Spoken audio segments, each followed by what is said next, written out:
Bonjour, c'est Virginie. La leçon d'aujourd'hui a pour titre « De longs voyages ».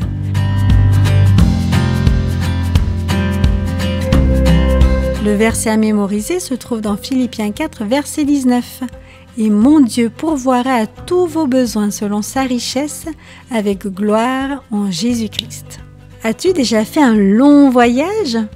Combien de temps as-tu mis pour faire tes bagages? Marie et Joseph ont dû partir précipitamment en voyage. Pendant un certain temps après la naissance de Jésus, Marie et Joseph demeurent à Bethléem. Quittant l'étable, ils s'installent dans une maison plus confortable. Marie pense souvent à la visite des bergers. Quelques semaines plus tard, un autre groupe de visiteurs demande à voir Jésus. Cela s'est passé ainsi. La nuit de la naissance de Jésus, des hommes habitant un pays à l'est de la Judée aperçoivent une lumière mystérieuse dans le ciel. Quand la lumière disparaît, une nouvelle étoile apparaît.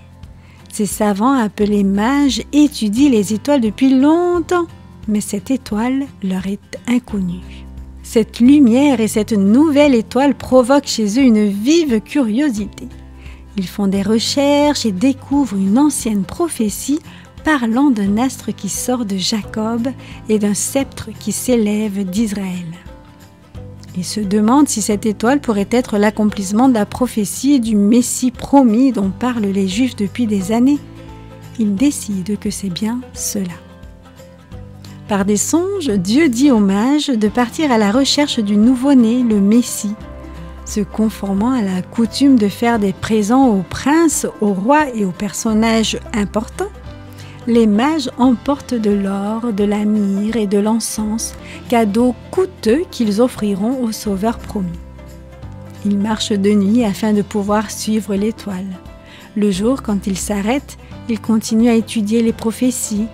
Ils sont de plus en plus convaincus que cet enfant est l'enfant de la promesse. Après un long voyage, les mages arrivent à Jérusalem. L'étoile semble s'arrêter au-dessus du temple. Ils se présentent aux prêtres et aux dirigeants leur demandant « Où est le roi des Juifs ?» Mais personne ne le sait.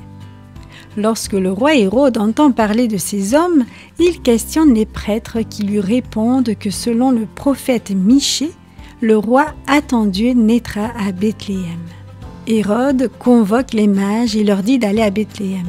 « Lorsque vous aurez trouvé l'enfant, leur dit-il, faites-le moi savoir, afin que j'aille moi aussi l'adorer. » Mais Hérode ment, il ne veut pas d'un roi juif, il veut tuer Jésus. Les mages partent pour Bethléem où ils trouvent Marie, Joseph et l'enfant Jésus. Même si ces hommes ne sont pas juifs, ils reconnaissent que l'enfant Jésus est celui que Dieu avait promis. Ils se prosternent devant lui, l'adorent et lui offrent leurs cadeaux. Dans un autre songe, Dieu avertit les mages « Ne retournez pas auprès d'Hérode, regagnez votre pays par un autre chemin. » Quelques jours passent et Hérode comprend que les mages ne reviendront pas à Jérusalem. Il faut qu'il trouve ce bébé.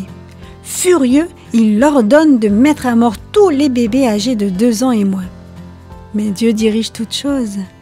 Un ange apparaît en songe à Joseph et lui dit « Lève-toi, prends le petit enfant et sa mère, puis fuis en Égypte et reste-y jusqu'à ce que je te parle.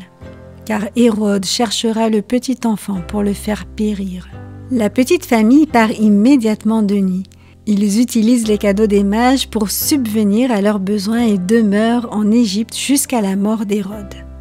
C'est alors que Dieu envoie un ange dire à Joseph qu'ils peuvent maintenant retourner dans leur pays. Au début, Joseph a l'idée de retourner à Bethléem. Mais de nouveau, Dieu lui dit en songe d'aller dans un autre endroit. Marie et Joseph s'installent alors à Nazareth, leur ancien domicile. C'est là que grandit Jésus. Dieu t'aime ainsi que ta famille. Il te conduira et prendra soin de toi de la même manière qu'il a conduit les parents de Jésus.